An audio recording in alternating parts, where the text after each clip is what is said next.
Thank you, and good morning, everyone, and welcome to this Cabinet meeting here on Wednesday, the 27th of January 2021. We've got a packed agenda in front of us this morning, but before I start, I just wanted to take a moment to reflect on the fact that today is Holocaust Memorial Day, and normally, as an authority, we'd be participating in a small service, usually in reception, but given current circumstances, we all find ourselves in this virtual format. Now, Holocaust Memorial Day, as members will know, is being celebrated and commemorated nationally, and I know that details of the event that's taken place, I think it's 7 o'clock this evening, have been circulated to members, and it's important that this is a time when we not only remember the many millions who were murdered by the Nazi regime during World War II, but we also remember the more modern genocides that have taken place in places like Cambodia, Rwanda, Bosnia, Darfur, and indeed that there are still many, sadly, genocides that are taking place in the world today. So the mast at Shire Hall is being flown at half-mast. Members will be aware of the event if they so wish to view it online at 7 p.m. This evening. But I thought we could take this opportunity, if we could all just have a minute's silence on behalf of residents of Gloucestershire and for all those who are on the call this morning to reflect and remember those who have lost their lives so tragically. A minute starts now. Thank you.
Thank you, everyone, for that. Okay, so we're now moving on to the agenda in front of us this morning.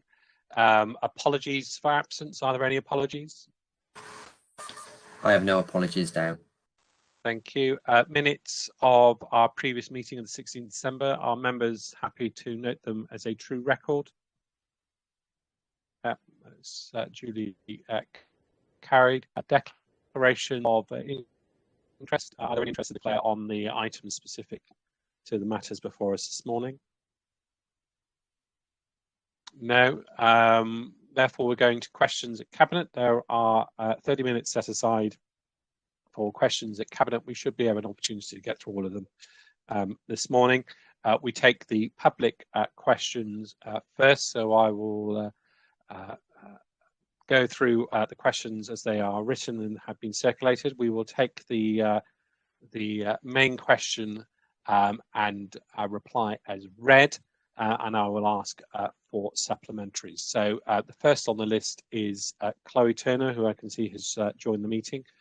So Chloe, please could you ask your supplementary question? Good morning. Thank you for answering my question. I'd just like to clarify in the response, the target date for carbon neutrality for the county is given as 2050, whereas a little further down the questions and answers in relation to a question asked by Chris McFarlane, a target date of 2045 for the same matter is given. So if you could clarify which of those is correct, and also in the week when it's been announced that global ice sheets are retreating at a rate in line with the IPCC's worst case scenarios, whether this seems like an appropriate response to a climate emergency. Thank you. Good morning. Nigel. Yes, good morning, Chloe. Thank you so much for drawing our attention to that. That is a typo. It should read 2045, so I welcome the opportunity to correct it. We are now a member of UK 100, which is a group of leading councils across the country pledged to that ambition. I think we are responding, Chloe, as ambitiously as possible, and we examine all of our policies at the council in respect of its impact on climate change. And Chloe, I can tell you that I'm very confident that as a council, we are going to be carbon zero this year. Thank you, Nigel. Thank you, Chloe, for your supplementary. Chris White is the next on the item on the order paper. I don't believe Chris is with us today unless he joined quite late. No, in that case, I'm going to Max Wilkinson. Max, welcome, and if you could ask your supplementary. Thank you, Mark, and thanks to the Council for having me. I'd just like to start by thanking Councillor Moore for his answer, which provided useful technical details, and obviously that policy commitment is welcome. And I hope he would recognise that from the discussions that he and I have had over the last few months, that I think that the emerging government policy is positive on this, and that there is a lot of room for consensus finding. And the consensus in Cheltenham is that the Cheltenham existing cycle network is inadequate, and the stuff that's there at the moment just isn't compliant with the gear change report.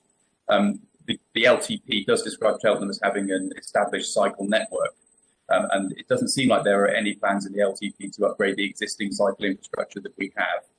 This is despite Cheltenham Borough Council producing the Connecting Cheltenham report, which we hope would help inform the LTP, and which outlines the ambition for a Cheltways cycle network. So I wonder if Nigel could do a little bit more just to explain the apparent disconnect between the LTP, the gear change report, and also why the suggestion of a Cheltenham cycle network, like the Cheltways scheme, has apparently not been taken forward in the LTP. Well, as you know, Max, a major priority at the moment is the Gloucester-Cheltenham cycleway, and that would meet all of the requirements which I've set out here. So that is our major priority. That's not to exclude further work, but I think it's really important that this year we get on to the next stage, Max, and that's really where I'm coming from. It's not to ignore the other points you make, but we do have to prioritise this work, and that's the work we've decided to prioritise, and I think that's something you're well aware of.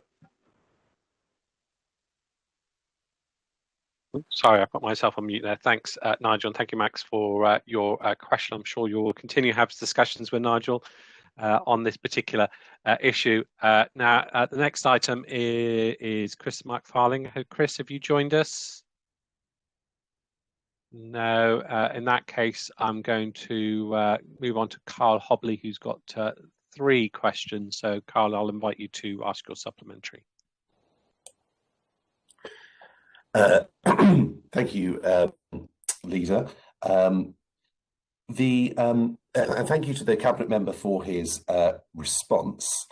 Following on from the theme set in the previous public question, can the Cabinet Member clarify that the concept of a joined-up cycle network for Cheltenham, as outlined in the Connecting Cheltenham report, through the lovely term Cheltways, has not been taken forward in the local transport plan?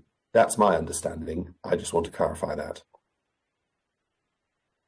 I don't think that is the case. I mean, clearly we are looking at a strategic plan, and as I've answered to Max, it's not that we don't see the importance of that work in Cheltenham. I attended all of those meetings that Sistra held and found them very, very productive. But I'm being honest with you, we have got priorities this year which relate to the strategic improvements to the cycleways between Gloucester and Cheltenham, and of course the significant work we're undertaking at the moment along the A40. Thanks, Carl. Do you have another supplementary? Yes, thank you. With regards to my second question, would I be correct in my original question was, can the Cabinet member supply a list of elements of the current network that comply with the gear change report? Given that there wasn't a list supplied, would I be correct in saying that, you know, none of the existing infrastructure does comply with that report? You wouldn't, because the first phase of the work we've done from Gloucester to Cheltenham does comply with that report, and we are looking at ways of improving that network as we go forward. We're at the design stage now, and I've already made a public commitment that we will start on the next phase this coming summer. Carl, and your final question. Thank you, Chair. And thank you again, Cabinet member, for your response. Will you commit to working with the districts on these schemes referenced in the answer there, specifically where community and school support has been or can be demonstrated? I can do that, Carl. Basically, we've got the trial running at the moment in Gloucester, Cheltenham and Tewkesbury. We'll be working on that over the next few months so that we can evaluate the results. That will then give us basically an evidence base to discuss further schemes. But at the moment, that was the undertaking I gave to Cabinet last year. We've respected that undertaking. At the moment, I think with the pressure that the schools are under in terms of coping with all the restrictions, those three schemes are underway and will give us a good evidence base later in the year, Carl. But of course, what we're already realising from those schemes is the value of widespread consultation, both with the districts and local communities.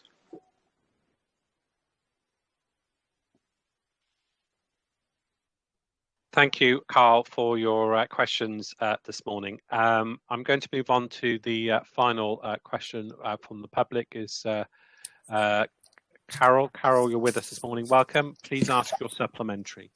Thank you, Chair, and thank you for the reply to my question, in particular for the commitment to look at all options for a station south of Gloucester.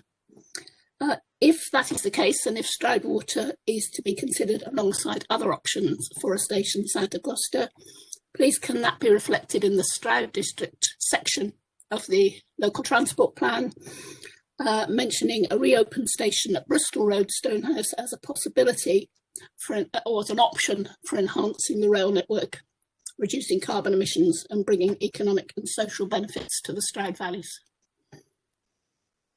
Carol, I understand where you're coming from, and clearly you're a very strong supporter of the scheme, and I do understand that. But to do what you're asking at this stage, in effect, would be prejudging the work that we're doing. I mean, we are looking at as you know, a range of options south of Gloucester, and that's where we are at the moment. Until we completed all that work and done a robust assessment, I can't prejudge the issue. Thank you, Carol. Thank you for asking your question this morning. I'm going to go on to member questions now. So the first of the member questions is in the name of Phil Orford. Phil.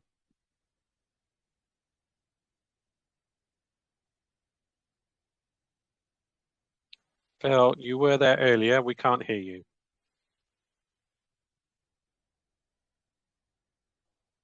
Okay, Phil seems to be having some technical problems. In fact, he's appearing twice on my screen now, so there might be a particular issue with Phil. We'll come back to Phil if we do manage to connect with him. I'm moving on then to the next block, which are in the name of Ian Doby. Ian. Thank you, Leader. Question 2. Can the Cabinet member confirm that 0 trees have so far been planted against the target of 1 million that GCC committed to planting directly? If this is wrong, then what is the correct figure currently, please? It is wrong, and I will provide you with a figure subsequently. What I'm working on at the moment, Ian. Clearly, last year was disappointing for the reasons I've set out, and I think we all know why that was the case. But I'm currently working with the Gloucestershire Local Nature Partnership to finalise the programme for this current planting season, very close to completing that, and I will be able to share that with you fairly soon.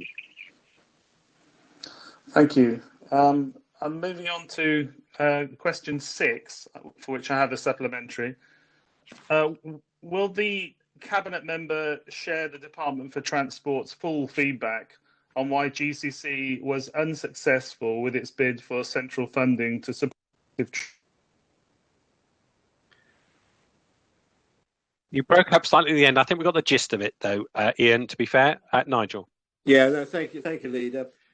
Ian, I don't have any problem with that. I'm trying to summarise it in the answers to your questions, but certainly I could ask officers to share that with you. I know you're very supportive of what we're doing in that regard. So yes, of course. Ian, next, please. Thank you.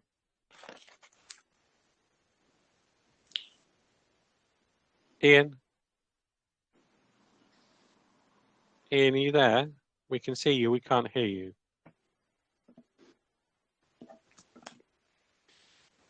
Okay, we seem to have lost Ian, so I'm not quite sure what's happened there. I'm going to go to the next block before I can return to Phil, who I see has managed to reconnect. Nigel Hello, Robbins. I'm unmuted again now. All right, Ian, we were literally about to move on. I think you just done a supplementary to question 6. Yeah. So if you could indicate which one you would like to ask another supplementary on. Yeah, my next supplementary is on question 7. How much money, if any, will GCC now allocate towards realising the 8 additional active travel schemes that successfully passed the prioritisation process? Ian, you know that what we're involved with is really bidding at every opportunity for these schemes, and we will continue to do that. Okay. Right. Well, my question 8 then, if you finished on question 7, is there any funding for the unsuccessful active travel funds from tranche 2 bids from Shire Hall? I guess you'd give me the same answer on that. I will, Ian. You know our priority this year, and I think it's a priority I thought you shared, which was really to start on the next phase of the Gloucester-Cheltenham scheme, and that is it's a big commitment, over 10 million, as you know, and we're completely committed to it. And I've given you an undertaking previously that we will be making a start on the next phase this summer. So, Ian, we've got to achieve our ambitions. I think we've got to really make progress on that scheme this year, and then we can then look at other schemes as the funding opportunities become apparent. Right. My supplementary on question 9 is obviously I'm personally disappointed on this one. And just to summarise, so your answers to 7, 8 and 9, you won't fund a shovel-ready scheme in my division. You won't commit to give any money towards schemes which you yourself has identified as prioritised, let alone the 8 additional active travel schemes that you gathered through the local transport plan consultation. So aren't you a bit embarrassed about how little this administration is giving to active travel in Gloucestershire? No, I'm not embarrassed. As I said, the Gloucester-Cheltenham scheme is over £10 million. Also, frankly, your scheme is not shovel ready. There's a great deal of work to be done on that scheme, Ian, in terms of addressing the issues that I think you're already aware of from the feedback you've had from officers. Okay, my supplementary on question 10.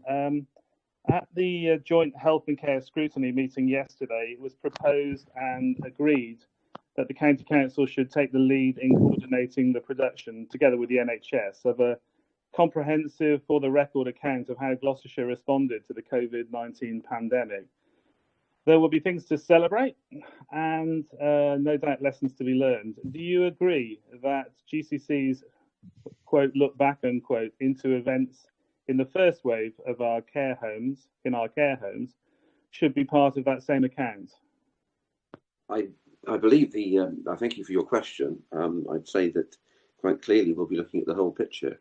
And I think it's also worth saying, it was mentioned yesterday by the Democratic Services Officer, but of course we have a kind of audit trail of all the reports that have come forward to scrutiny committees and to Cabinet throughout the pandemic. So all that will form part of that basis. But I hope you would also agree with me that what I've seen is amazing work across this council. and against incredibly difficult situations that people never thought probably they'd have to deal with. So I do believe there will be things that we need to learn from, but I'm sure there are things that we can actually say we did well. Thank you, Tim. I'd just like to echo that sentiment about the amazing work that's been done by Council and the NHS. In the same spirit of openness, will you agree to ensure that all results and conclusions from the latest version of the local outbreak management plan will be shared with the public? Thank you. We always have an approach that we will share the data that we're allowed to share. I think that's the position. But I think you will know that the mechanism that is actually referred to in the report that's on the Cabinet agenda later on works closely with other players, the district councils, for example, the police, the health service, and that, of course, is done through the local engagement board. Thank you. That's the end of my supplementaries. Thanks, Ian. Moving on to Nigel Robbins. Thank you, Mark. Yes, thank you, Councillor Allaway Martin, for your response to my question number 12. Unfortunately, Annex 1.1 doesn't contain any figures. We can't scrutinise this significant area of savings within the adult social services budget unless we're given some figures. You talk about challenging financial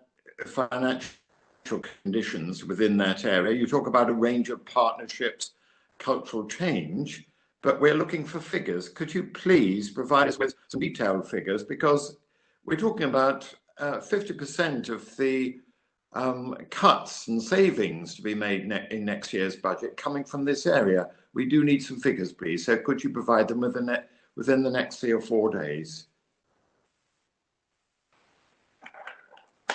Councillor Robbins, thank you very much for your initial question and your supplementary. I must begin by apologising that I hadn't actually appreciated how little information was in the original document in page 146 compared with other directorates, and the additional list breakdown that you've received on the 15th of January is comparable with what other directorates have done.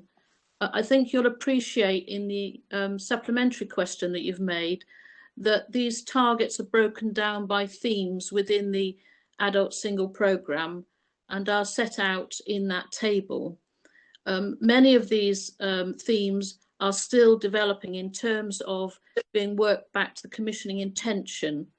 So this is a very live set of figures, a live piece of work that our commissioners and our accountants are doing in relation to the services we deliver. So when I have information available, I will certainly make it available to you. But whether it will be within 4 days, I'm unclear at the moment because the work is still ongoing. As soon as we have numbers, we'll obviously make them available. Thank you for the supplementary question. Okay, well, thank you for that candid reflection on the subject. Yes, the only other area, actually, and this is a supplementary for Councillor Williams, it relates to question number 17. There you have indicated, Councillor, the specific reductions as a result of the discontinuation of the research fund within the Health Watch contract, the Money Advice Service and the Healthy Lifestyles contract. Presumably, you've got some figures to show that these contracts were not really representing good value for money. So could you tell us, please, again, within the next few days, how many people were using these services to allow us to judge whether this was a good decision to withdraw those contracts? Thank you for your supplementary, Nigel. Yes, we can provide that information in a more detailed manner, I'm sure, but you have to appreciate at the moment we are going through a very serious episode of the pandemic. Our officers are actually working flat out all over, and I'm not going to promise that you're going to have it in 3 or 4 days. You will have it when we've got the time to do it, but we will make it sure that you get it. Thank you. Thank you. Thank you, Mark. Thanks, Nigel. And going back to Phil Orford for his question. Phil. Oh, Mark, can you hear me? Yeah, we can hear you loud and clear. Yeah, sorry about that dropping out. I thank the Cabinet member for his answer. Would he consider working in partnership with the English 7&Y Partnership and the Environment Agency on a joint bid to expedite any future opportunities? Thank you, Councillor Orford. Yes, I can give that commitment. As I think you're aware, our flood team are already well aware of the ambitions of those groups, and we've been working with them. So yes, I'm very happy to make that commitment. Thanks, Phil. Thank you for that. Glad we got that one. That is the last of the member questions, and as predicted, we managed to get them all done within the specified time period. So members of the public and non-cabinet members can now leave the meeting, and if they wish to continue to watch the meeting on YouTube, just a heads up, if you don't leave the meeting voluntarily, there's a good chance that you'll just simply be kicked out. So that those of us on Cabinet have a slightly less cluttered screen to look at while we go on to the main debate. So if members of the public and non-Cabinet members could leave the meeting, that would be fantastic.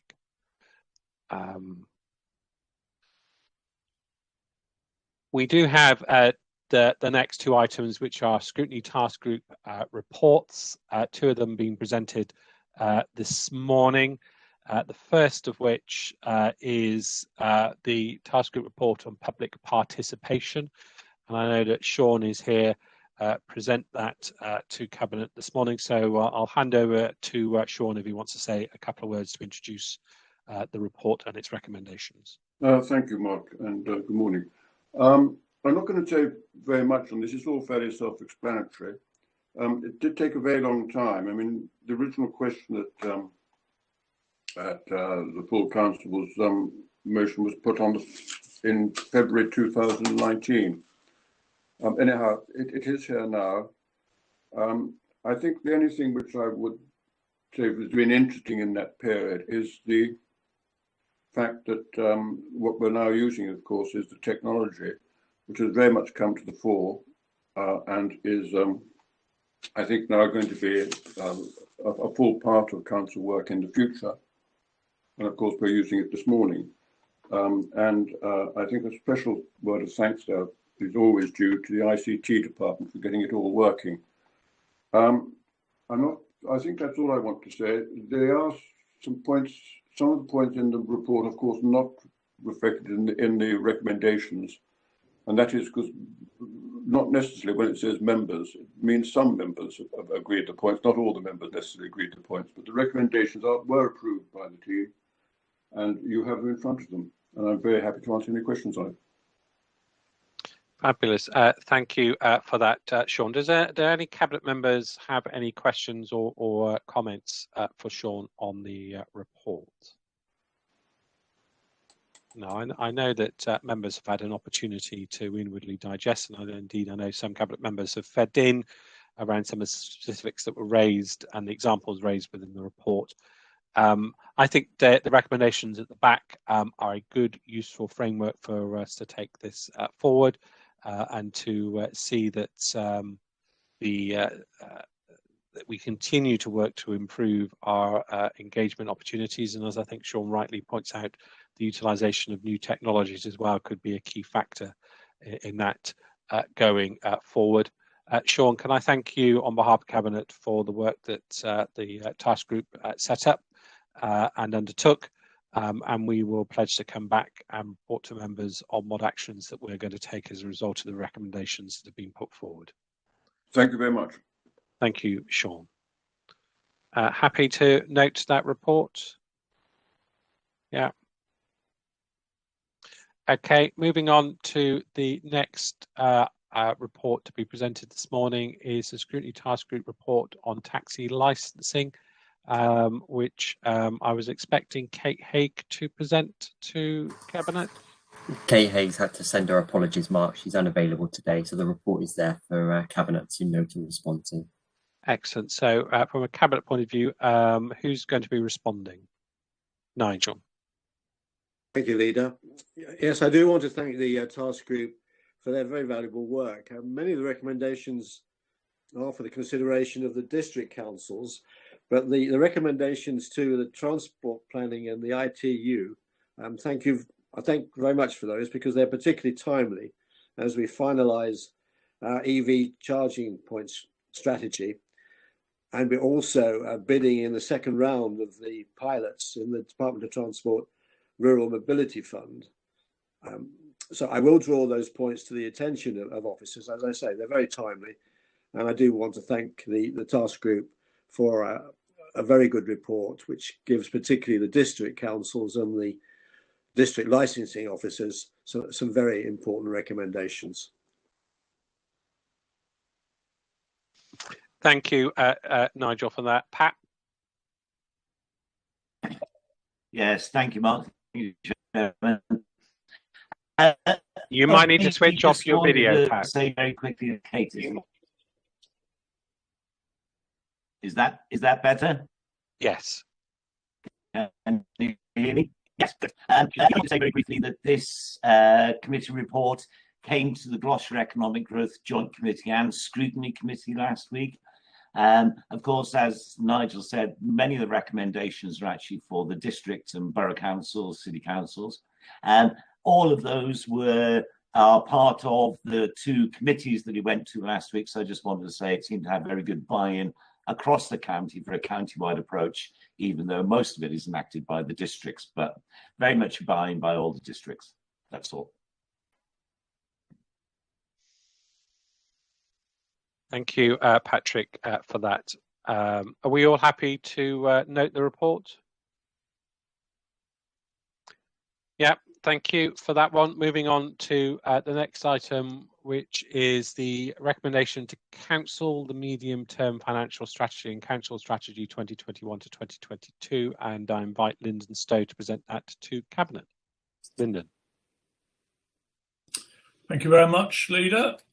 Colleagues will know that we first presented our budget proposals at the December meeting, since when it's been out for consultation with the public, stakeholders, staff and our scrutiny colleagues. Those responses are contained within the report. And I would also refer members to the due regard statement, also within today's report. We've now received confirmation of our provisional settlement from government, and we hope the final settlement will be received in time for our full council meeting in February. It's fair to say it's a satisfactory settlement, albeit we would of course have preferred a 3-year settlement to provide more certainty. However, it is 1.3 million above our previous expectations. So our budget has been adjusted and we've increased budgets for adults and children each at 500,000 and 300,000 into technical and corporate. These added in now give us a revenue budget of 481.7 million.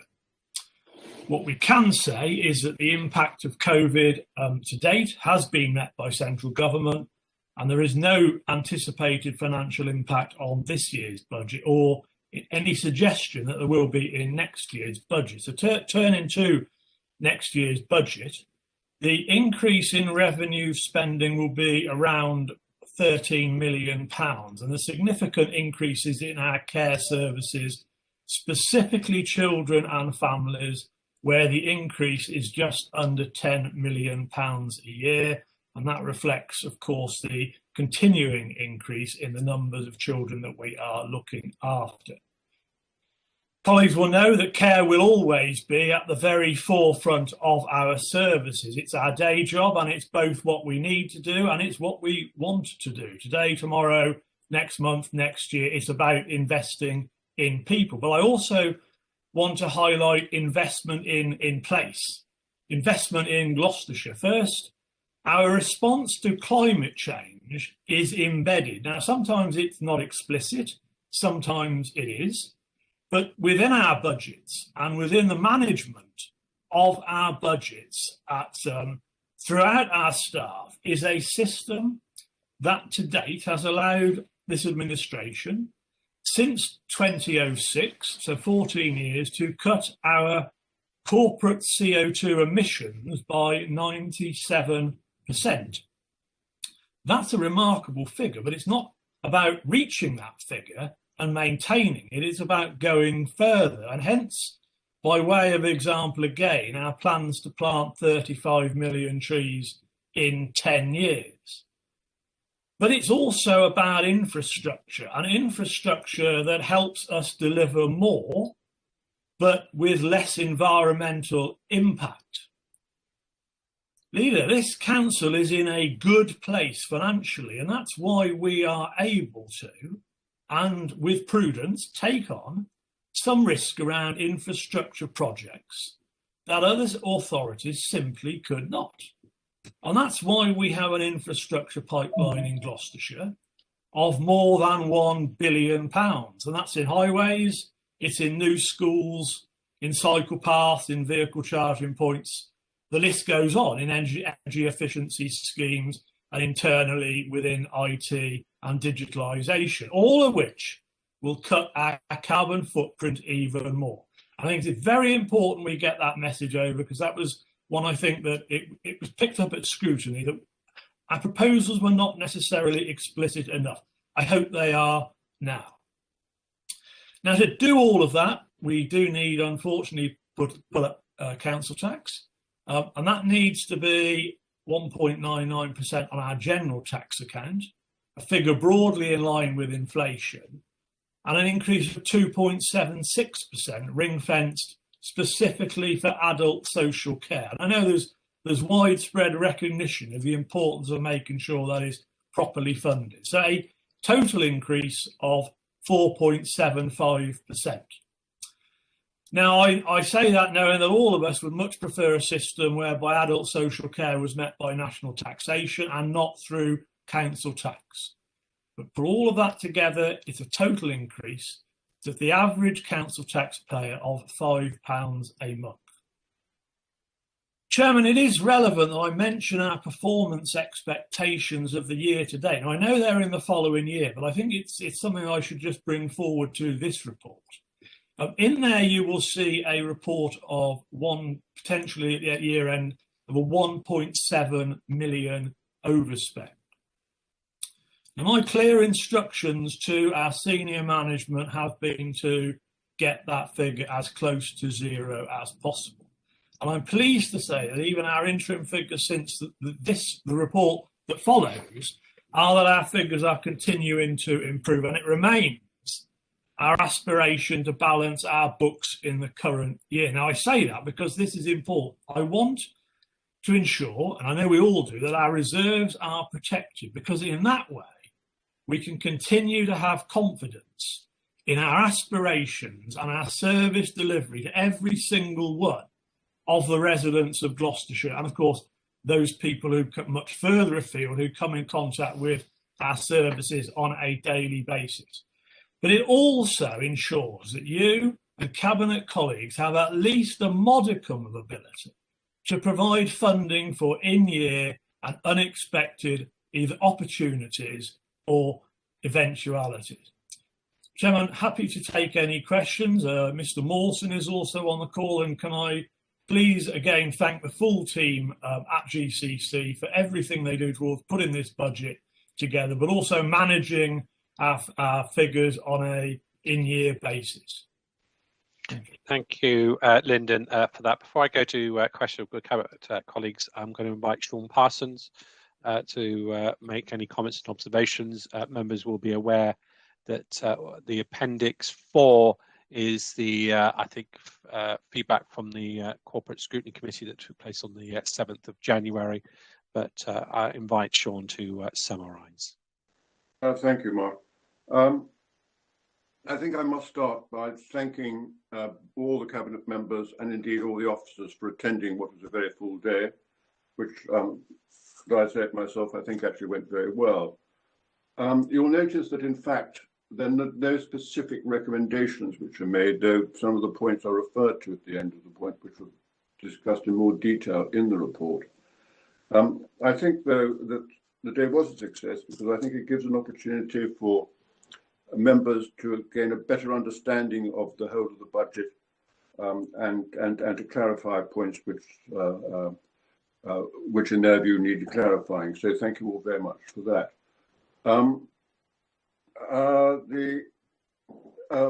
Bernard's just, sorry, not Bernard Linton's just referred to a presentation, and I think coming out of some of these thoughts is that presentation is important, and it's important to highlight some of the key issues. I'm going to leave it like that, I think, but I'm very happy to answer any questions. Excellent. Thank you, Sean, for that. Do Cabinet members have any questions for Sean and the Appendix 4, which is the corporate scrutiny work on the budget? No. Sean, can I thank you and your committee for the work that you did on the day? I know it's always a very long day, but you get a lot packed in. Sorry I couldn't quite join you this year. I was supposed to be on holiday, so I was taking time off, but I know that talking to Cabinet colleagues, it went very well. So thank you, Sean, for the work you did. Thank you very much. Excellent. Okay, I'm now going to go to Cabinet colleagues. First up is Nigel Moore. If anyone else wants to speak, if they could indicate now. Thank you, Leader. And I want to thank Councillor Stowe for his wholehearted commitment to action on climate change. He's given us a budget which is ambitious in this regard. And Lyndon, it's why we've been invited to be a member of UK 100, which is a group of the leading local authorities across the country in regard to their work on climate change. And it means that we can share best practice with them. And this budget certainly is a great example of that best practice. So again, a bit like Blackpool running through the rock. Climate change runs right through this budget. I really thank you so much for it. Thanks, Nigel. Moving on to Rich Boyles. I'd like to congratulate Councillor Stowe for what is an excellently laid out budget that contains all of the elements necessary to take this council forward over the next 12 months. But also I'd like to put on record my gratitude for the continued support of children's services during what are the most difficult of times. My Cabinet colleagues have never wavered in their support and drive to reset and establish the quality children's services that this county deserves. So thank you for the work and for the support. Thank you, Richard. Tim Harman, Vernon, and then Dave Norman.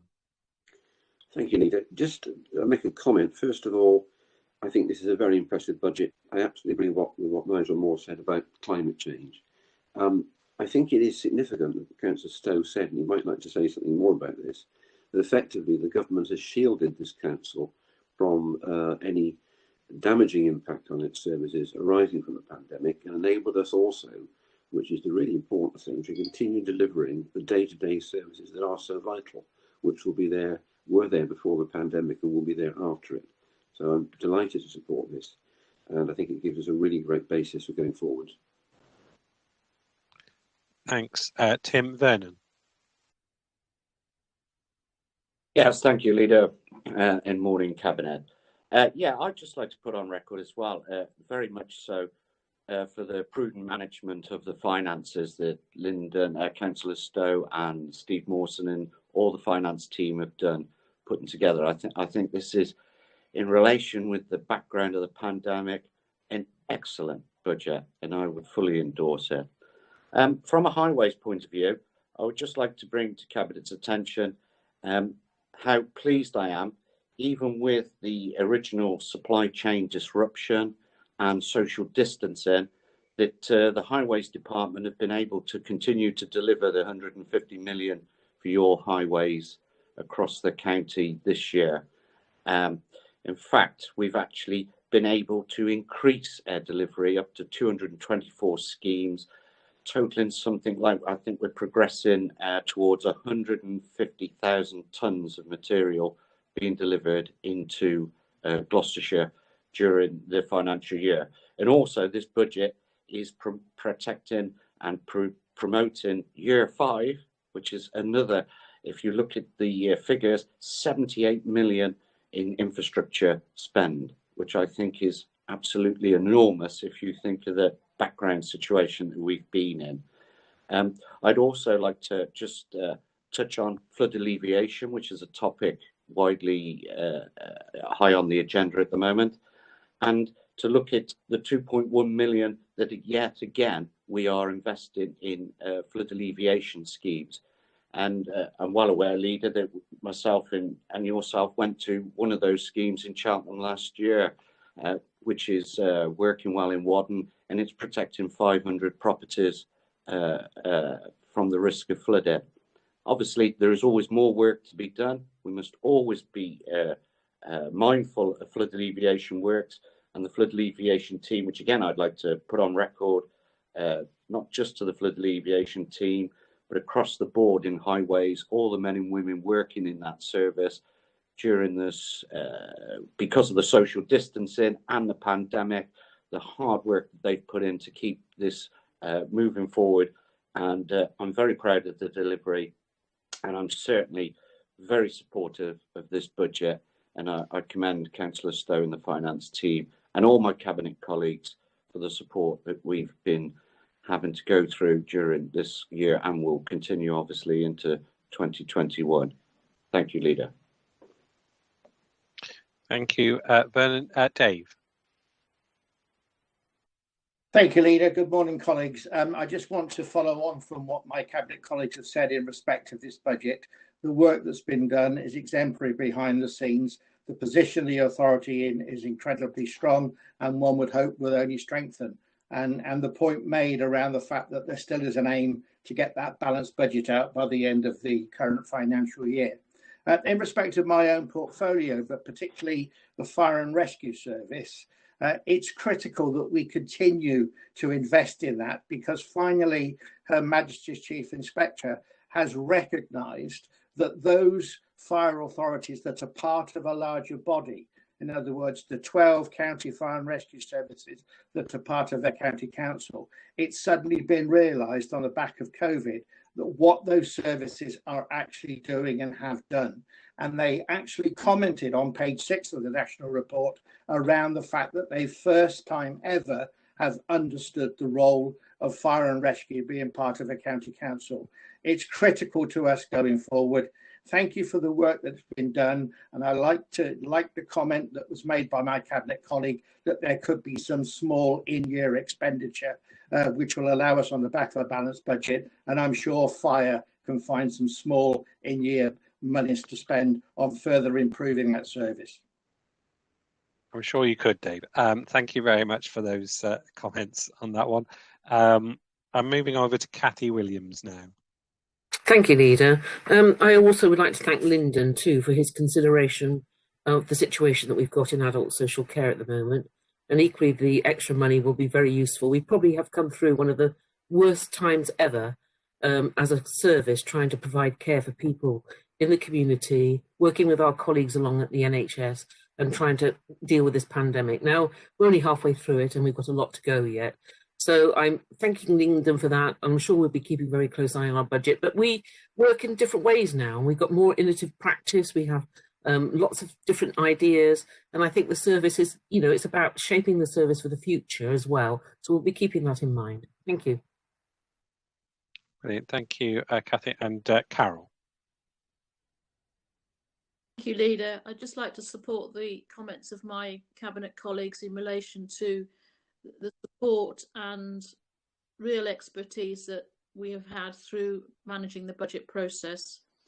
I'd also like to make comment that when we're actually reflecting on the impact of COVID on the adult social care business as usual, plus all the other creative and innovative ways we've had to start working, that our staff group throughout the council and indeed through our partners through an integrated care system has actually come to the fore.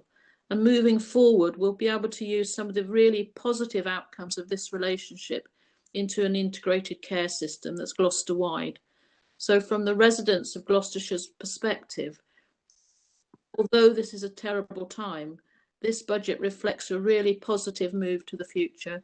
And I look forward to the new financial year being even better and more innovative than we've had in this last year. So I do thank the staff teams for all the work they've done. Okay, thank you, Carol. Any other members? I think we've gone round the table now.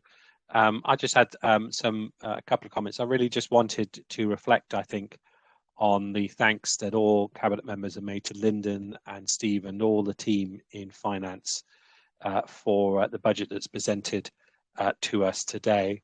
While I think it's also very true to reflect on the fact that the point that Tim made, that the government has never left us wanting for money during this pandemic. And many of us have been surprised at the scale of financial support that we've received in year on numerous and repeated occasions. And indeed, through the settlement, a reflection of the huge amount of work that's been delivered by local government and the many challenges that we face going forward. Having said that, the money we get from government is only part of the equation, and it's how we spend that money and how we manage our services and how we make our investments that make the real difference on the ground. And while we see in other parts of the country councils talking about cuts, what we have in front of us today is a budget that delivers real investment to the front line and real investment into our community and our infrastructures. And I think that is down to the prudent approach taken over many years, but also through the work that Lyndon and Steve and his team have done to make sure that we've remained on top of our finances over the period of the pandemic and been able to put forward such a positive budget that meets the aspirations of our communities and our county. There's only one small amendment I'd like to make to the budget today, is that I think off the back of the questions we had from the public earlier on, there are a couple of inconsistencies on our carbon neutrality date, probably hangover from multiple documents being pulled together. So if we can just put an amendment that all of the dates are brought in line with our 2045 commitment, I'm sure officers will trawl through and make all those corrections where they sit, and a good spot from Rob Ailiff to point those out to us. So we will make that amendment to the recommendations before us this morning, if that's okay with Cabinet members. I'm going to hand back to Lyndon to sum up before we go to the recommendations which are set out in the papers. Lyndon. Yeah, thank you, Leader. Well, I'm grateful for the comments and the support, and can I say, back to you all, you should all be pretty proud of what you've done in the last year and the proposals in front of you. That members and its officers and its staff. So well done to everybody. And if Mr. Mawson in particular could pass on our thanks to the finance team, that would be appreciative. I guess the only thing I would again highlight, and it's Councillor Smith mentioned this earlier, is about the flood alleviation. Virtually every year it gets raised. It is important to recognise that uplift we had, I think it was something like 2008, the 1% special levy for flood relief. It still sits in that budget, and that's important because that helps Vernon, come up with those schemes that give us that extra bit of money that we wouldn't have otherwise had. So it's important that still sits within this budget. Chairman, I'm very happy to make the proposals, the recommendations. There are 7 of them on page 40, adding into them the comment that you made, those 2 additional recommendations. Thank you. Brilliant. Thank you, Lyndon, for that. As Lyndon says, certainly on my version of the report, the recommendations are set out on page 40.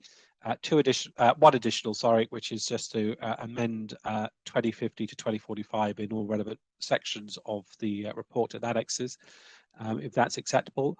All those in favour, please show. That is duly carried. Thank you very much for that. I'm going to move on to now item number 9. Item 8, which is the financial monitoring report, and again hand over to Lyndon to present that this morning.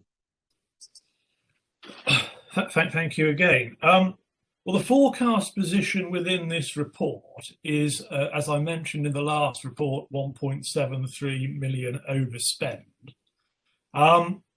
That doesn't relate to COVID expenditure, as we've again confirmed. COVID-related expenditure appears to be very neutral and balanced and does not have any impact either on this year's budget or we anticipate on next year's budget either. It remains the fact that of that 1.73 million overspend, something like 6.6 million of it does relate to children and families.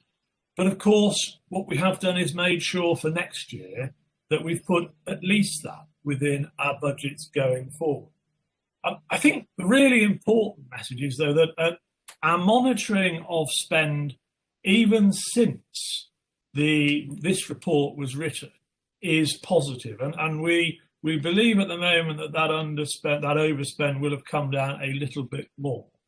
So, and I remain, very clear in my message to senior management. We want to see a balanced budget spend on this year, and we know you're doing everything you can to achieve that position. So, with that exception, Chairman, can I just ask that we note this report or take the recommendation? Thank you.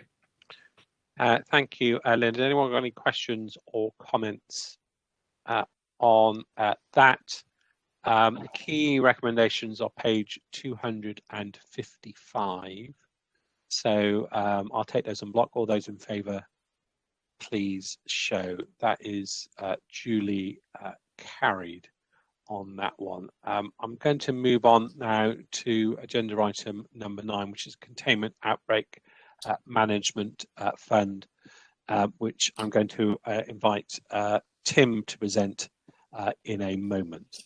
But many of you last night would have seen the Prime Minister make the very sad and sombre announcement that the number of deaths as a result of COVID in the UK during the pandemic has now reached 100,000.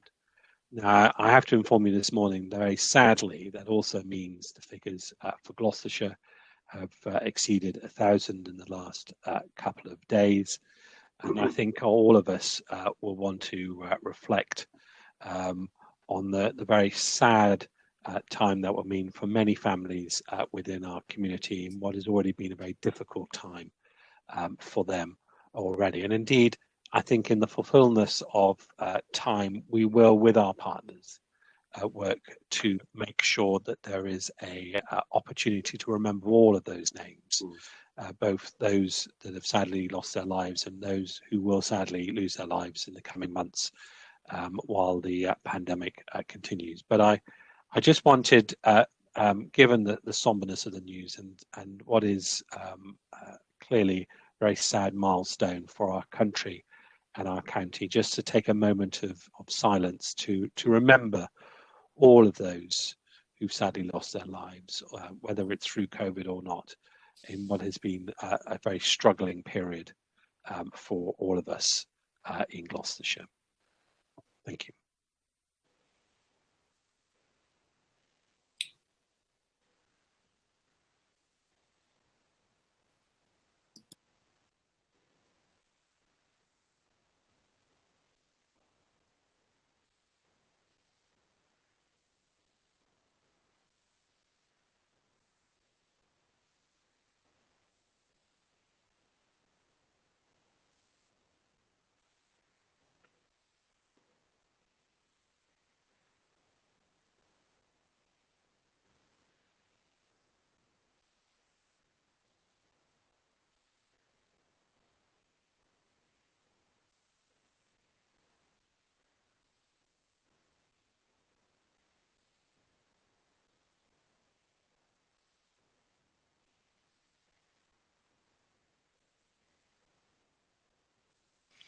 I thank members for their time on that one.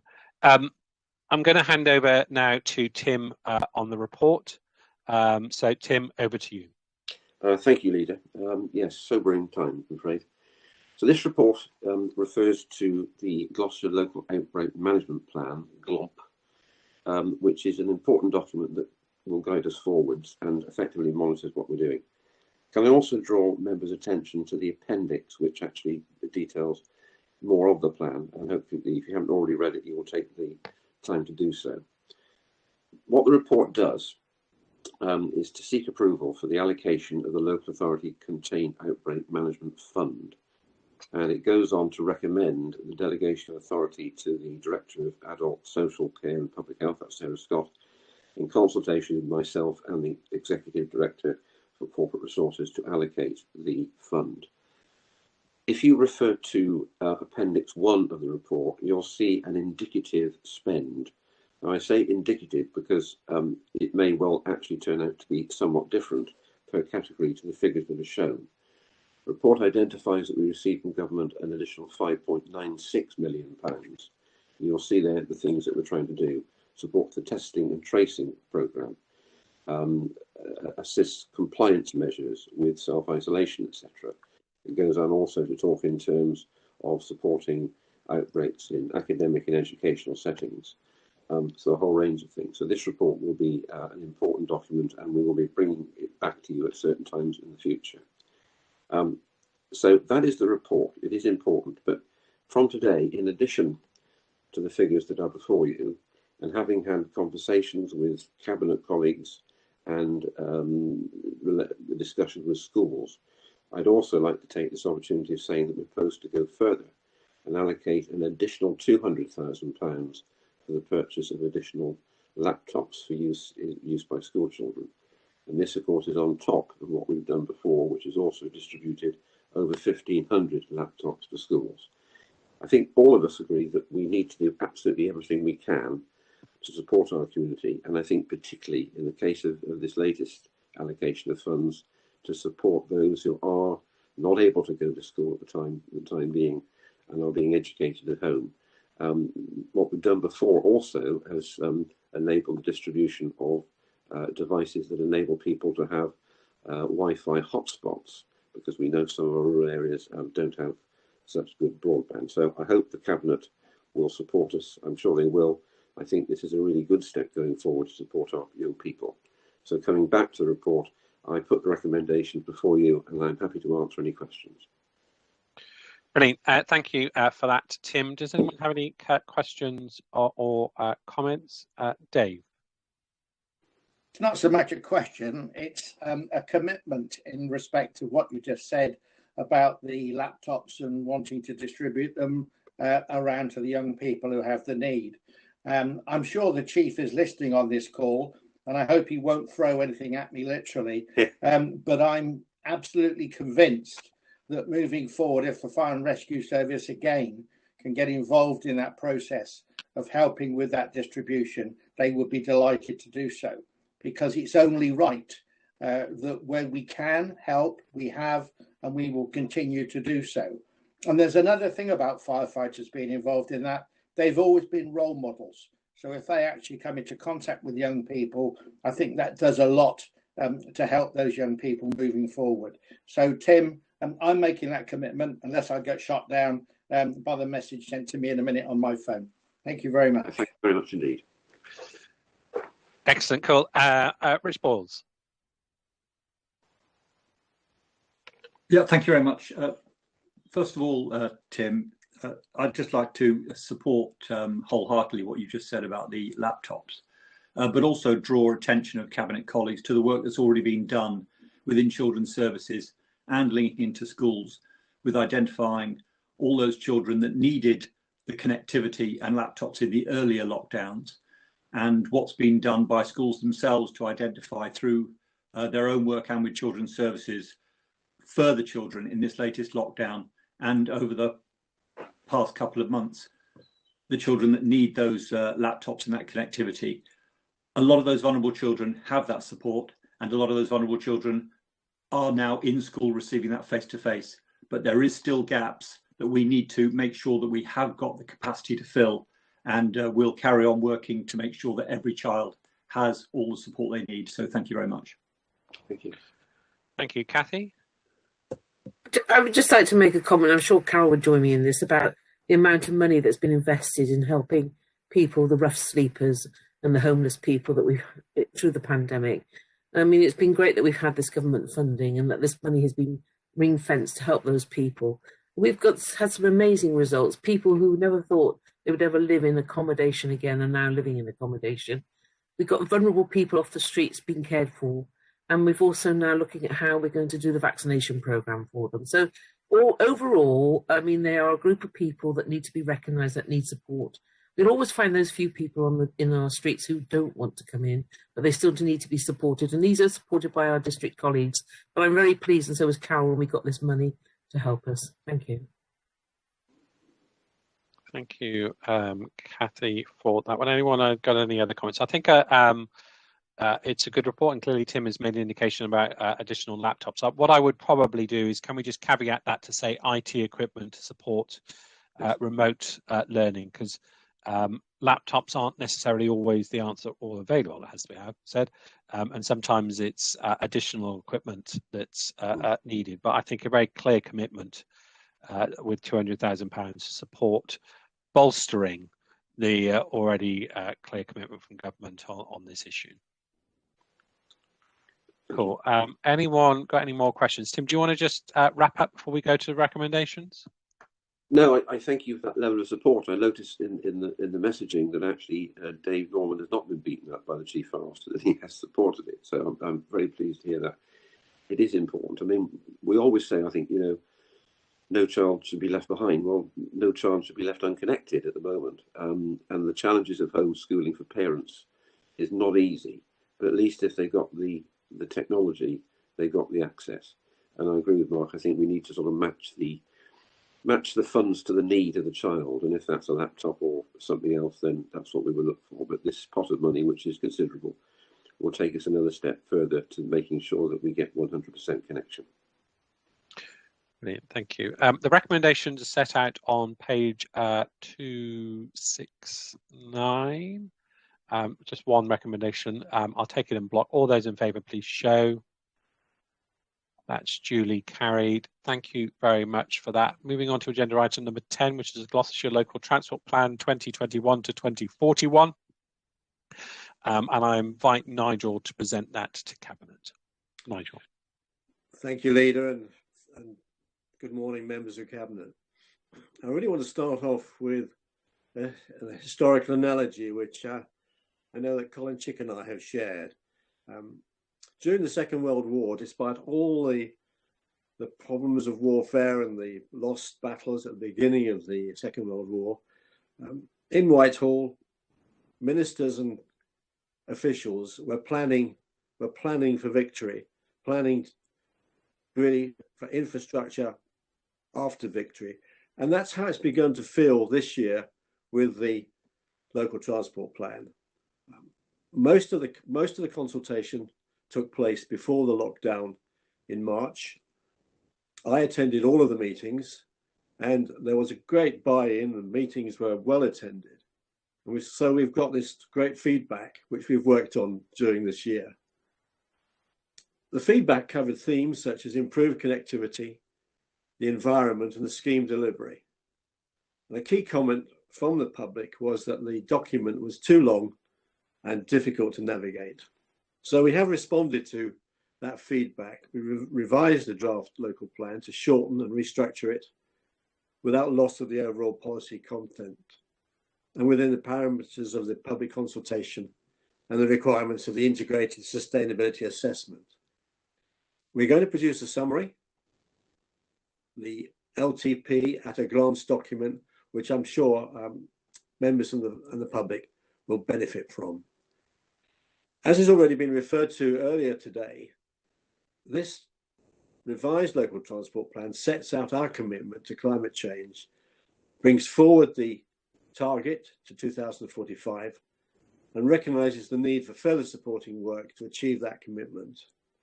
That reflects our decision to join the UK 100 pledge, which I've already referred to, and become a zero carbon county by 2045. Just a few words on the scope of the plan. It's a stronger emphasis on active and sustainable travel. Now a total of 152 local transport plan schemes, 57 are active travel and health and well-being, 38 are public transport, and 57 are highway schemes. And this includes vital strategic highway infrastructure, such as the A417 missing link, the M5 junction 10, M5 junction 9, and the A46 improvements. Now, I'm sure Colin would want me to point out that we haven't stood still while we've been working on this plan. We've been working on the plan, but also delivering, and just quickly identify some of the delivery. Securing the 250 million to design and implement a new M5 Junction 10, and other nearby improvements to support economic growth and housing. The development of the strategic outline business case for the Junction 9 on the M5 to allow for the new Garden Town. Walking, cycling and traffic improvements on the A40 to help allow for the new cyber park, which is going on as we speak. Improved rail services to London from Gloucester, Cheltenham and Moreton. Securing the new metro rail services starting at the end of the year, providing half-hourly metro-type services between Gloucester and Bristol. The new hourly train service to Ashchurch. Securing significant amounts of funding towards the high-quality B4063 cycle route between Gloucester and Cheltenham, which will form part of the 26-mile dedicated backbone of cycle routes throughout the county. Securing a successful expression of interest in the Rural Mobility Fund, potentially securing 1.3 million for demand-responsive transport services in rural areas. And we're now bidding for that in the second phase by the end of this month.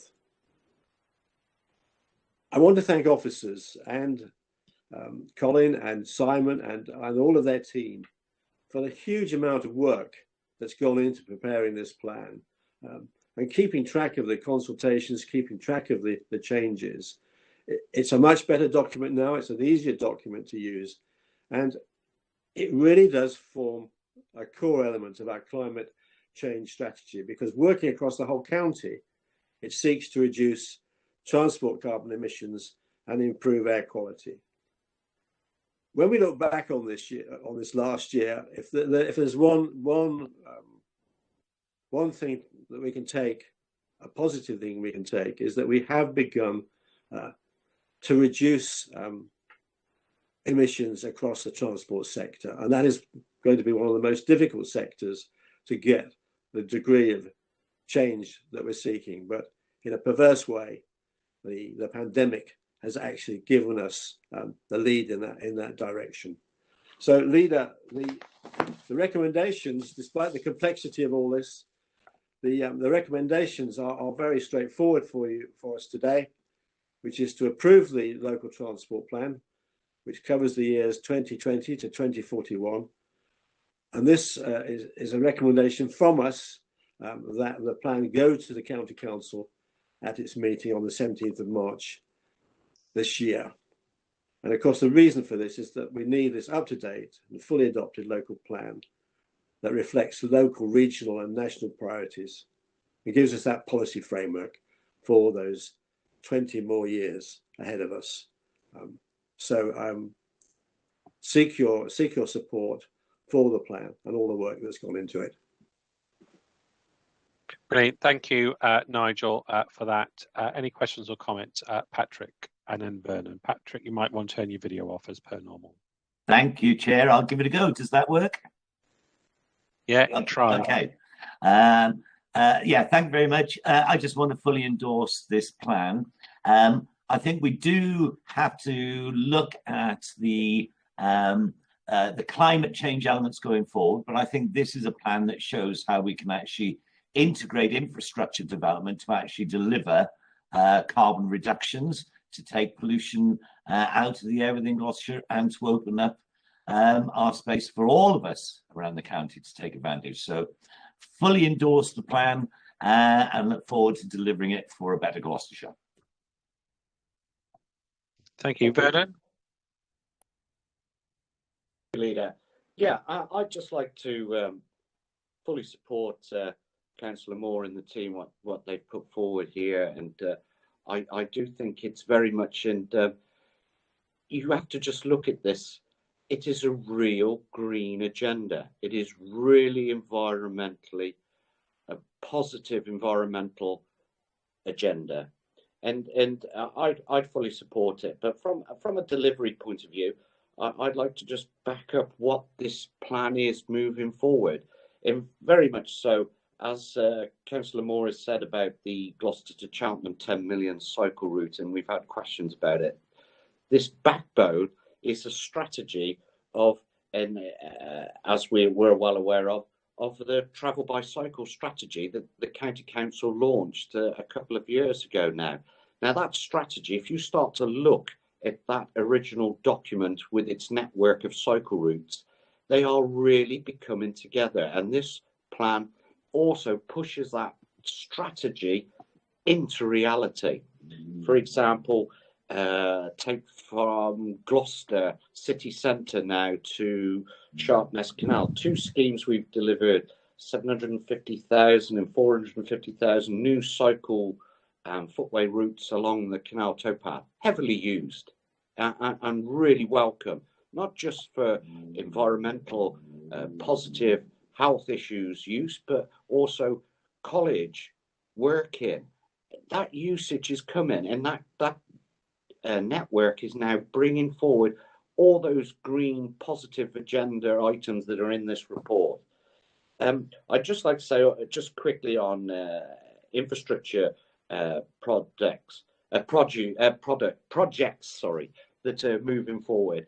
The way we're using carbon neutral materials now, we're pushing the edge forward so that when we complete an infrastructure, we are actually reducing our carbon emissions. And I think that's a positive, not to mention all the electric vehicles that we're now coming and bringing online.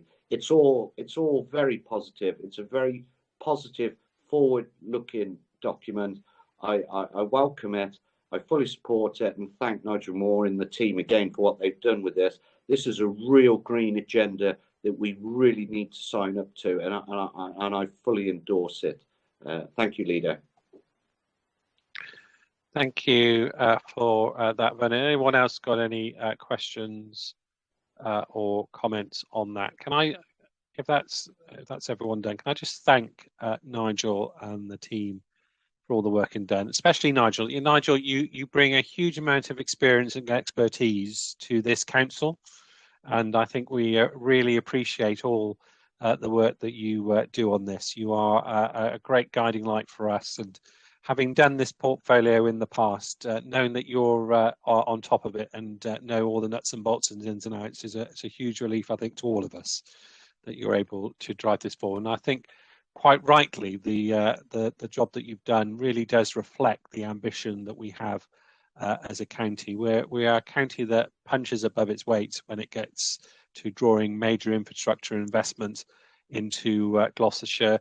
We're now, punching above our weight by being part of the Western Gateway and that sub-regional agenda.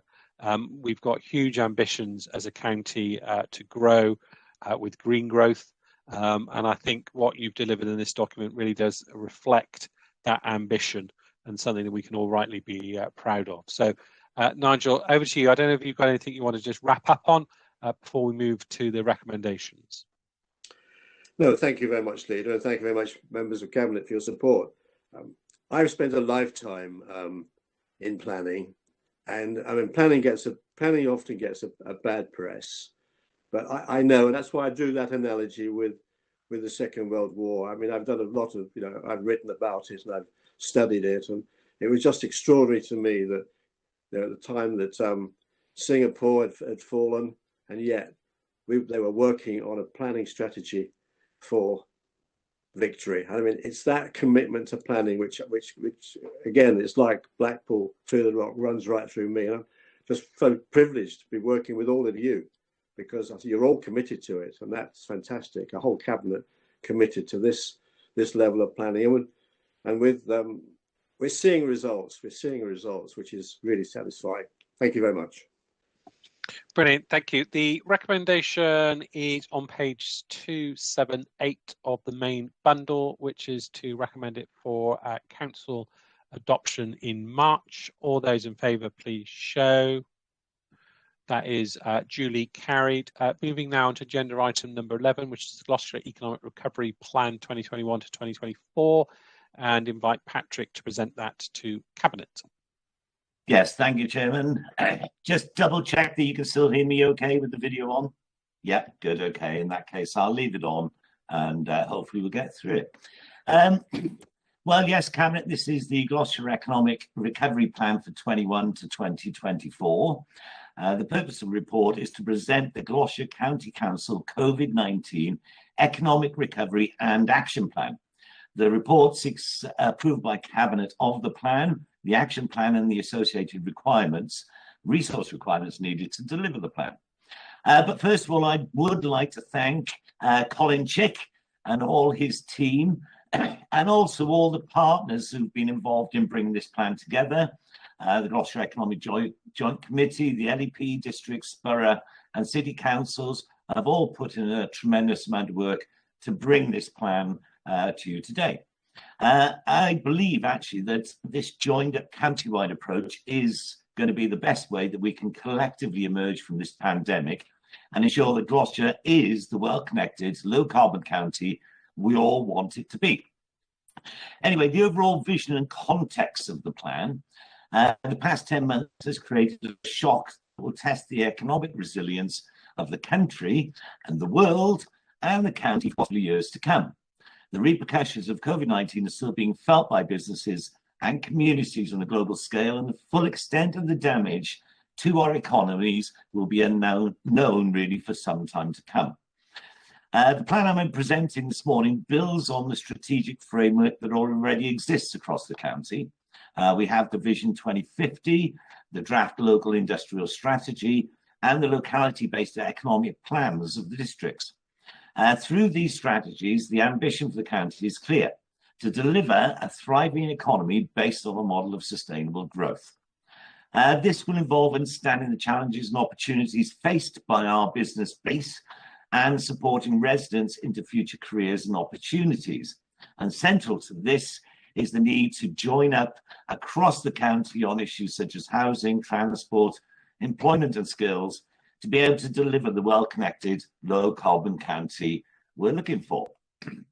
Our approach to delivering this ambition has been set out in Annex 1 of the papers today, and this is Gloucestershire's County Council's Road to Economic Recovery. And the document sets out our overall vision and context on how this plan fits with the current landscape. It sets out the drivers setting what Gloucestershire is facing, or what we think it's facing. And let's be serious, we probably don't know quite what we're going to end up facing at the end of this pandemic just yet. There is the narrative around the communities, residents, and the business space. And we've got the three drivers of recovery. And these we've identified as people, place, and connectivity, resetting our communities, interacting with businesses, education, and the public sector, and how we bring that together.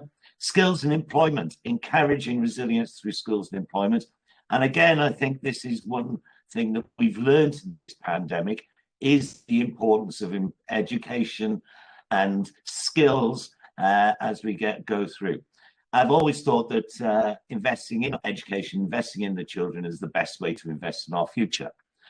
The final of the three strands is infrastructure, economy and growth. And I think Nigel has just demonstrated some of our ambition in the previous paper in terms of this part of the action plan. The document also lays out a detailed action plan against these drivers. And I would urge you all to have a look at it. They are split into the sort of short term, medium term and long term. And of course, what we need to do is keep on top of this as we come through this pandemic and work out precisely what it is we need to be putting into place to help, or put the best help we can to the people of Gloucestershire. Finally, in the pack will be the how we measure the impact of the plan going forward, so we can be sure that it is delivering what we're hoping and what we would like to see it deliver. The document at Appendix 2 sets out Gloucestershire's skills priorities, and this is to help support this local economic recovery. And we've come straight out of the traps on this one, quite frankly, and Pete Carr's done a good job. But the priorities have already led to the creation of the Gloucestershire Skills Portal, and as well as informing the rest of the recovery plan. And this, again, the skills portal, this getting a hybrid approach to skills and education, I think is a key part of how we're going to go through from here on in. There are resource implications to the plan. These are laid out on pages 304 to 305. They're split across the 3 themes and the 3 years of the life of this plan. In terms of this plan, we do have 3 options in front of us. We can decide not to adopt the plan. We could decide to adopt part or parts of the plan, or we could decide to fully adopt the plan as set out in this paper. The plan has been well versed around the county in terms of the partners. It's gone through the Gloucester Economic Growth Joint Committee and the Scrutiny Committee. So on that basis, I would like to reaffirm the officer's recommendation and propose that Cabinet do fully adopt the Gloucestershire County Council COVID-19 Economic Recovery and Action Plan as presented. Thank you very much. Brilliant, thank you, Patrick. Anyone got any questions? Kathy? Not so much a question, Leader, it's more a statement. I don't think there's ever been a plan that is more important than this plan at the moment. I know people who've lost their jobs. I have people who are worried about whether they're going to have a job. I've seen the shops in our city centre closing down fast and furious. And people, you know, like even Debenhams announcing this week that they're closing in Gloucester and all the staff are losing their jobs there.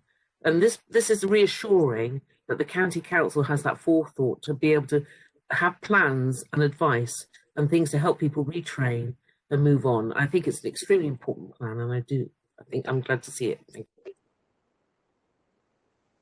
you. Dave, then Nigel. Thank you, Leader. Thank you, Patrick. I fully support what you're suggesting, and we should completely endorse this in its entirety.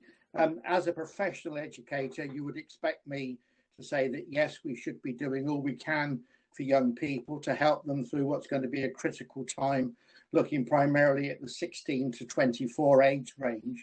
But don't forget, and I think it sort of carries on from what Kathy has just said, there are going to be lots of adults out there who, for the first time in their lives, are going to be facing a period of unemployment, a period of concern of not knowing where they're going and what they're going to do. Going back in my education career, there was a lot of investment in adult and community education, which over the last 2 decades has significantly suffered. What we've got to do, I would suggest, Patrick, is alongside what we will do for the 16 to 24 age range, we've got to be flexible, and we've got to understand that skills training, development training for adults who will find themselves in a very, very challenging situation should go hand in glove with that. Now, the government has started looking at vocational training.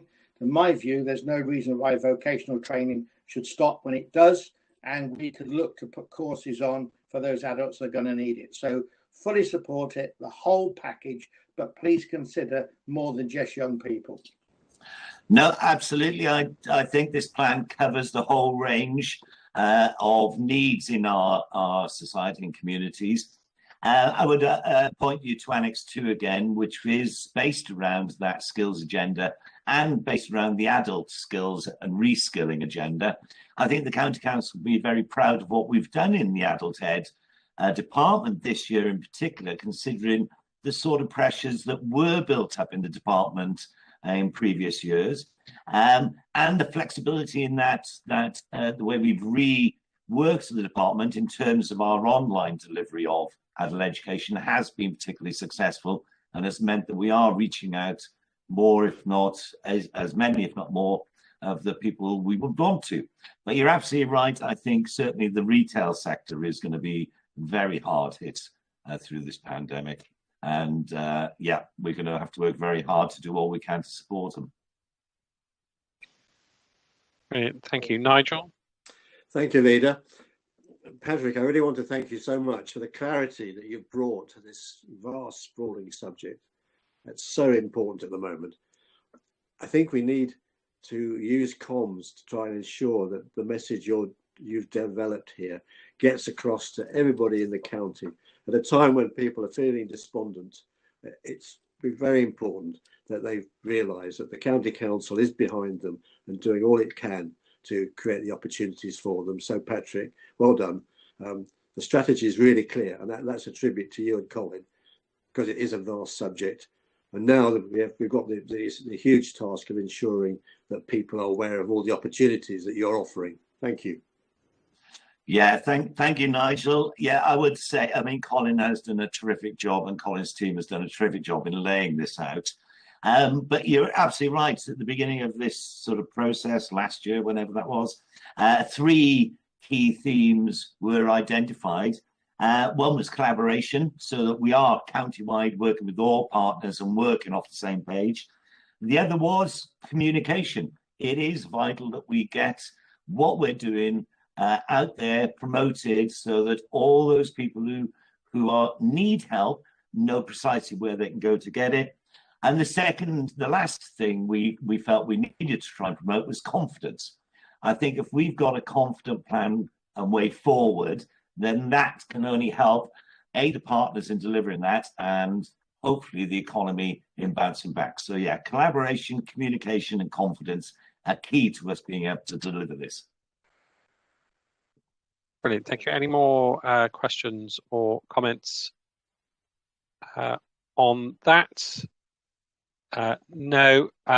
In that case, can I thank Patrick and team for the work that they've done on this? I think that reflects what many colleagues have said on this meeting this morning. And I think the important point which Patrick underlined is that this is not a report that's waiting to be approved. This is a report that's being implemented as we speak, whether it's the investment in the skills portal, which we're working with G1 LEP on, or whether it's the investment that we put into Visit Gloucestershire and supporting our hospitality sector. There is clearly a lot of work going on with regards to this already. So the recommendation is on page 304, which is to approve the Gloucestershire County Council COVID-19 Economic Recovery and Action Plan. All those in favour, please show. That is duly carried. Moving on to now the item 12, which is the Preparing for Adulthood strategy. And I am going to confess I can't remember whether it's Richard who is pointing at himself. So it is Richard who's going to lead on this one. Richard. Yeah, thanks very much, Chair. The Preparing for Adulthood strategy. Today I'm asking Cabinet to approve the Preparing for Adulthood strategy, which has been developed jointly with Adult Services, partners and the Parent Forum. This strategy is focused on preparing young people for adulthood rather than transferring young people into adult services. We acknowledge that not all young people will meet the thresholds for adult services, and where this is the case, we will ensure that young people and their families understand the options available to them when they leave children's services. This will include opportunities for education, community engagement and housing. We will work in partnership with Adult Services to provide young people and their families with relevant information to enable them to begin to plan for adulthood with professionals in children's services from age 13. For those young people who will go on to receive support as an adult, Adult Social Care Services will work closely with them from the age of 16 years to ensure a smooth transition. Gloucestershire's guiding principles for effective transition to adulthood are the early identification and planning, a holistic young person's focused approach, active involvement of young people and their families, raising aspirations and focusing on key life chances, provision of information and advocacy, flexibility in transfer arrangements, and working together to ensure integrated, streamlined assessments and planning processes across all our agencies. And this will ensure that care leavers have timely, good quality pathway plans that reflect assessed strengths and needs and are co-produced and reviewed with them. In my papers, the recommendations are on page 348, and they are that the Cabinet approves and adopts the Preparation for Adulthood strategy set out in the appendix and delegates authority to the Executive Director of Children's Services to implement the Preparation for Adulthood strategy in consultation with the Cabinet Member for Children and Young People. Thank you. Thank you, Richard. Carol? Thank you, Leader. I just want to reiterate that this is a joint social care, health and education strategy that has the young person and their future at its centre. As an integrated system, we must develop our interventions and continue to work with partners to ensure that the transition from childhood to adulthood for those in our care is as enabling as possible. It is widely acknowledged that a timely, well-planned and facilitated period of transition will lessen the impact of change and help the young person and significant others to adapt to their new roles in society. I fully commend this document, and I'm really pleased that we as a cohesive organisation can work with other partners and indeed the young people themselves to help them move forward into the community.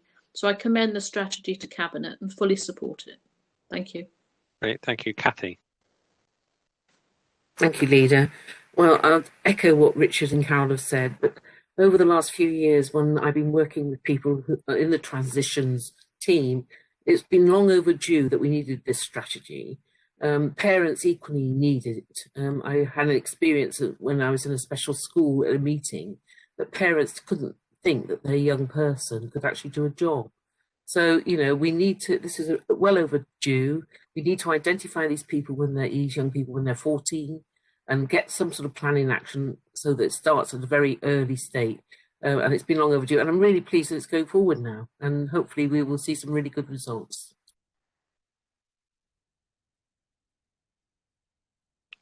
Thank you for that, Cathy. Any other Cabinet members wish to ask any questions or make any comments on that? Patrick. No, just to endorse the proposals as well. This is a vital stage at some of these young adults' lives, and actually it's a crucial stage if we want them to thrive as they go forward. So, as Cathy said, probably well overdue, but good to see it coming forward now. Brilliant, thank you. Unless there's any other questions or comments on that, can I thank colleagues for all the work they've done on this one. It is a complex, but as Patrick rightly reflects, a vital piece of work, and it's good to see this come to fruition. I know it's taken a long time to get there, but I think it's welcome that we've got to this stage. The recommendations are outlined on page 348, of which there are 2. All those in favour, please show. That is duly carried. The next and final item for us this morning, which is the school admission arrangements for, I assume that means 2020 to one. There's a huge typo in my agenda. I'm sure I'm going to hand over to Pat now, who's going to explain that. Yes. That should read 22 to 23. So this is the school admission scheme for 2022, which covers the school admissions arrangements for the 2022-23 cohort. School admissions are an important part of the council's work, a vital part of the council's work, I would say. There is a statutory legal duty placed upon the Director of Children's Services and the lead member for Children's Services to ensure fair access to all schools for every child in accordance with the School Admissions and School Appeals Code 2014, and that appropriate information is provided to parents, to all parents. This particular report sets out how these responsibilities are going to be delivered in Gloucestershire, and they ensure that there is a transparent, consistent system that parents and carers can have confidence in. There are 2 options laid before us today. Option 1 is to adopt the proposed policies. The council has to determine its admissions arrangements by law by the 28th of February this year and publish them for all interested parties. The recommended policies, which are in the appendices of the document, are well established and understood by all schools and parents, and was subject to full consultation in 2016. Therefore, they can go forward without any further consultation. The other option is to make further changes to the proposed policies. However, this would require public consultation, and the timing of this would probably result in failure to comply with the statutory deadlines. And the Department of Education is obliged then to impose its own admissions arrangements on any council which fails to determine their admissions policies in time. I believe that our admissions policies are correct. They've worked very well over the last 4 4 or 5 years. They were fully consulted on. We've made minimal changes. So on that basis, the officer advice is that the attached documents have been devised to ensure that the process is both lawful and minimises delays to children accessing education, taking into account the requirements of School Admission Code 2014 and feedback from the consultations. It is therefore officers' advice that all admission arrangements in the attached documents are approved in their entirety, and I fully endorse and propose that recommendation. Thank you very much. Fabulous. Thank you, Patrick, for that. Richard. Thanks very much, Leader, and thank you, Patrick, for the lead into this paper. It may seem just like another administrative paper in the life of GCSE's year. However, this paper is what sets the rules and standards by which we manage school place allocation for the pupils of this county. Fair access and open, transparent policy is essential, and you'll see in the document the words fair, consistent and coordinated, and parents and pupils need this reassurance, and GCC are the impartial party between schools and families, so ensuring that all admission places are transparent, and I too support the document. Thank you. Thank you, Richard, for that. Does anyone have any questions or comments on this document? No, in that case, the recommendations are set out on pages 430. There's a block of them there, which I'll take all as one. All those in favour, please show. That is duly carried. That is the last item on our agenda. Therefore, I conclude that this meeting has finished.